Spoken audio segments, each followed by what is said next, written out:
श्री कृष्ण भगवान विष्णु के पूर्ण अवतार थे। महाभारत के अनुसार श्री कृष्ण एक अति बलशाली अलौकिक योद्धा थे। इस वीडियो में हम भगवत पुराण और महाभारत का संज्ञान लेकर जानेंगे कि उनकी और बलराम जी की मृत्यु कैसे हुई थी और मृत्यु उपरांत उनके शरीर का क्या हुआ। द्युम्न, संभ और अनिरुद्ध के मारे जाने के उपरांत श्री कृष्ण अपने बड़े भाई बलराम जी से मिलने के लिए निकले, जो उस समय जंगल के बाहरी छोर पर विराजमान थे। बलराम जी ने समुद्र तट पर बैठकर एकाग्रचित्त से परमात्मा का चिंतन करते हुए अपनी आत्मा को आत्म स्वरूप में ही स्थिर कर लिया और मनुष्य शरीर छोड़ दिया। श्री कृष्ण ने वहां देखा कि बलराम जी योग मुद्रा में लीन हैं और तभी उनके मुख से एक विशाल काय सर्प निकला, जिसके 1000 सिर थे। वह पर्वत जितना बड़ा था। श्री कृष्ण ने उस सर्प को समुद्र में जाते हुए देखा। बलराम जी के प्राण त्याग देने के उपरांत श्री कृष्ण जानते थे कि अब सब समाप्त हो चुका है। वे कुछ देर वन में विचरते रहे और फिर वह एक पीपल के पेड़ के तले जाकर चुपचाप धरती पर ही बैठ गए। श्री कृष्ण ने उस समय अपना चतुर्भुज रूप धारण कर रखा था और समस्त दिशाओं को अंधकार रहित प्रकाशमान कर रहे थे। उस समय भगवान अपनी दाहिनी जांघ पर अपना बायां चरण रखकर बैठे हुए थे।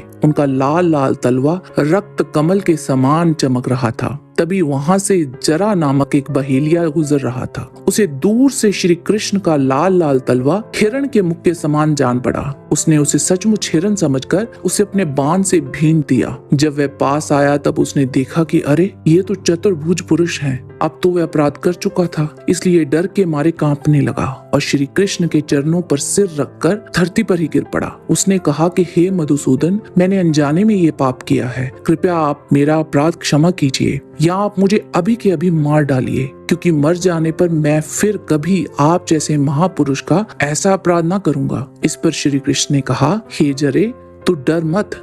ये तो तूने मेरे मन का ही काम किया है। जा, मेरी आज्ञा से तू उस स्वर्ग में निवास कर, जिसकी प्राप्ति बड़े बड़े पुण्यवानों को होती है। इसके बाद श्री कृष्ण का सारथी दारुक उनके स्थान का पता लगाते हुए वहां पहुंचा। उन्हें देखकर दारुक के हृदय में प्रेम की बाढ़ आ गई और नेत्रों से आंसू बहने लगे। वह रथ से कूदकर भगवान के चरणों में गिर पड़ा। वहां दारुक के सामने ही भगवान का गरुड़ ध्वज, रथ, पताका और घोड़ों के साथ आकाश में उड़ गया। उसके पीछे पीछे भगवान के दिव्य आयुध भी चले गए।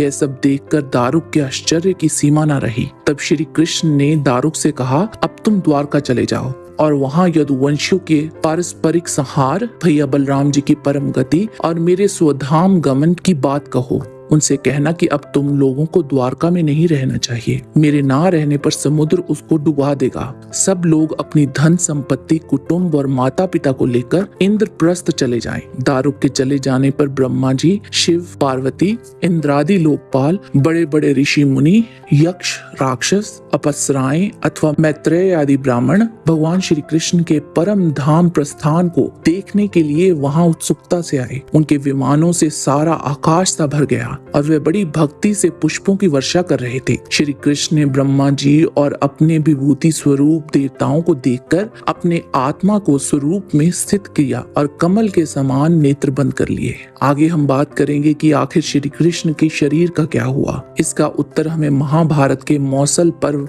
अध्याय 7 में मिलता है। बलराम जी और श्री कृष्ण के प्राण त्यागने के उपरांत अर्जुन द्वारका पहुंचे थे।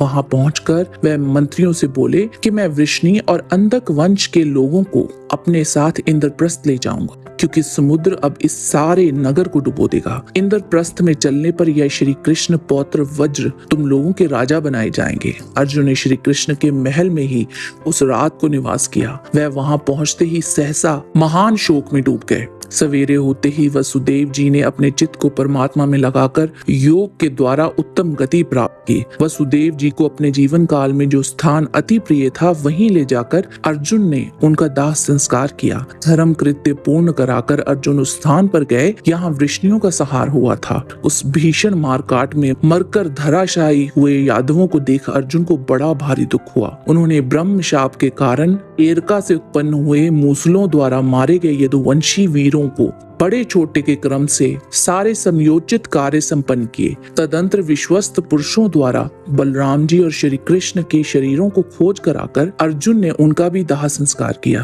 अर्जुन उन सब के प्रेत कर्म विधि पूर्वक संपन्न करके तुरंत रथ पर आरूढ़ हो 7वें दिन द्वारका से चले गए। आज के वीडियो में बस इतना ही। जाने से पहले लाइक बटन जरूर दबा दें और वीडियो अच्छा लगा है तो शेयर कीजिए। आपसे फिर मिलते हैं एक नए रोचक वीडियो के साथ।